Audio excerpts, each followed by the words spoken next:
O TSE escolheu a filósofa e escritora feminista Djamila Ribeiro para estrelar campanha em defesa da urna eletrônica.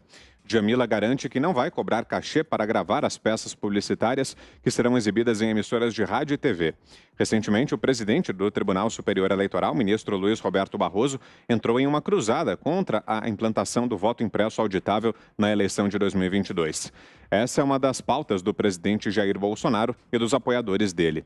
Nesta segunda, parlamentares da comissão que analisa a PEC do voto auditável se reuniram com Barroso. O magistrado queria mostrar aos congressistas o funcionamento da urna eletrônica, que, segundo ele, não é passível de fraude. O senador Plínio Valério comentou a atuação de Barroso nesse caso. Sinceramente, eu não entendo porque essa insistência, essa teimosia do ministro Barroso em dizer que tudo funciona bem, que não precisa auditar, não precisa mexer na urna eletrônica. Ele defende isso com a veemência, mas que realmente me causa estranheza. Não é papel de um ministro defender dessa maneira, dessa forma. A população tem o direito, sim, de comprovar em quem votou. E outra coisa, a má-fé fala que quando fala voto em cédula, não é voto em cédula, vai se votar na urna eletrônica normal, só que vai ter um comprovante do que você votou, em quem você votou. Esse comprovante é que vai servir para a pessoa protestar, para você saber se não está sendo enganado. Falo em custos, não aumenta nada, esse país tem tanto de onde tirar. Tem que tirar da corrupção, né, dos super salários, e aí inclui o judiciário. Portanto, eu vejo o ministro agindo mais assim como um militante, né, de um pensamento.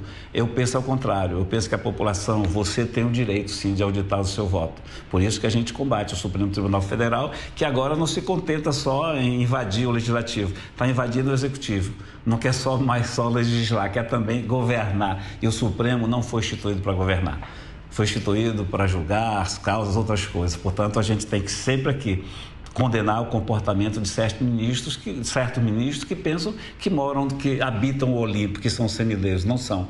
Eles podem muito? Podem, mas não podem tudo. Então a fala do senador Plínio Valério. José Maria Trindade, queremos ouvi-lo, Zé. Isso aí, essa fala dele tem dois pontos muito importantes. O primeiro é esse ativismo judicial, né? E chegando ao ponto de que o Supremo acha que pode mudar, que pode não aceitar o que foi aprovado no Congresso Nacional. O ministro do Supremo, como disse o senador, pode muito dentro da Constituição. Ele pode decidir, e o Supremo, ministros e o Supremo, né? Eles são poderosos seguindo a Constituição e seguindo as leis. Isso é um ponto. E o Supremo exagera quando diz que um assunto aprovado no Congresso, se ele é constitucional, ele tem que ser seguido. Não, se não é cláusula pétrea, uma emenda aprovada pelo Congresso tem que ser aprovada. O outro ponto é sobre o recuo de fazer o voto impresso. Esse debate é irreversível. Não há nenhuma comprovação de fraude eleitoral até hoje. Isso não há. E os partidos acabaram caindo em berço esplêndido, e esse berço esplêndido não permite uma fiscalização maior necessária. E a emenda apresentada pela deputada Bia Kicis despertou esta possibilidade, que eu acho muito boa, de se fiscalizar. E hoje os deputados foram até o Tribunal Superior Eleitoral, mas não vão entender nada, porque vão entrar, eu já fui lá, né, uma sala de computadores, dizendo o que faz, o que não faz, o computador, mas, na verdade, a urna ela é isolada, a urna ela é total em si durante o processo de votação. E o debate chegou a um ponto irreversível. Eu diria que não há mais razões para não discutir esse assunto. Eu diria até melhorar, quem sabe, o debate, em vez de recuar no voto impresso, progride para outro tipo de voto criptografado, por exemplo, né? Oceana. Difícil entender, Vitor, quem pede mais uma camada de transparência, né? Então, a gente sempre tem que colocar aqui os pingos nos is e lembrar que existe uma falácia aí fora, sim. Inclusive, um instituto de pesquisa usou essa falácia para fazer uma pesquisa se a pessoa que estava sendo ali entrevistada na rua, se essa pessoa queria continuar com o voto eletrônico ou voltar para a cédula de papel, como o Zé muito bem colocou, isso é uma falácia, não existe essa opção de voltar para a cédula de papel. O voto na urna eletrônica, ele continua, porém agora com um comprovante físico no papel, que cai numa caixa lacrada, o eleitor não toca nesse voto, mas aquele voto ali, ele está exatamente fisicamente dentro da caixa para qualquer possível auditoria no futuro.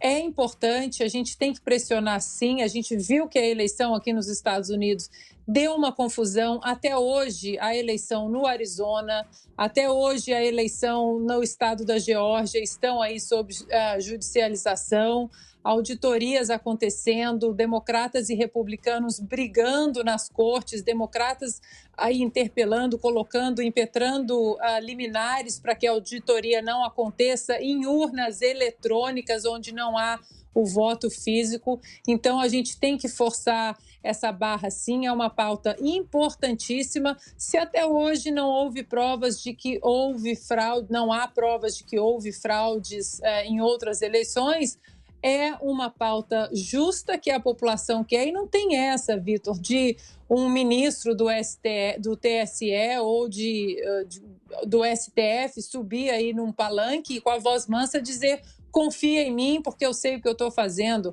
Nós temos um sistema aí que coloca os nossos congressistas diretamente ali na Câmara e no Senado para nos representar, e essa pauta é legítima e a gente tem que continuar forçando, sim. Fiuza. Tem mais, pegando esse ponto aí da Ana, né? Se as investigações sobre as eleições imundas nos Estados Unidos da América forem a termo, porque elas foram obstadas, né? As investigações, a Justiça decidiu ali, achou melhor não ralentar, achou que ia criar uma crise institucional. Então, ela por uma questão processual e não de mérito, ela não foi aos termos, né? Ela não foi ao mérito da chuva, da torrente, da tsunami de indícios de fraude nessa eleição estranhíssima, né, dos Estados Unidos da América, que consagraram o fenomenal Joe Biden, né? Se elas chegarem, e o ministro Barroso deve saber disso, porque ele esteve lá, né, observando, se chegarem a termo essas investigações, elas vão mostrar, elas vão provar fraude em urna eletrônica, porque o perito judicial já constatou. Nós vimos os laudos, né? Software batizado para inverter voto em urna eletrônica, né? É isso aí, isso existe, e isso aparentemente, a não ser que seja um perito não idôneo, mas não foi isso que nós vimos, um perito judicial afirmando isso. Isso chegando na corte, se isso for julgado direito, vai chegar a constatação de fraude na urna eletrônica. Então, de fato, estranho que o ministro Barroso está se arriscando, né? Porque, já falei, o problema dele é a técnica, né? A questão da retórica, ele vai muito bem, da emoção, nós vimos já as defesas que ele faz, né? Ele se sente um tribuno, né? Então, nós percebemos que o problema para o ministro Barroso é a técnica, né? Por que não fazer este aprimoramento no processo eleitoral? Aí ele chama alguém para fazer uma propaganda. Mas, espera aí, ministro, a discussão é técnica, os argumentos precisam ser técnicos, é o momento de propaganda.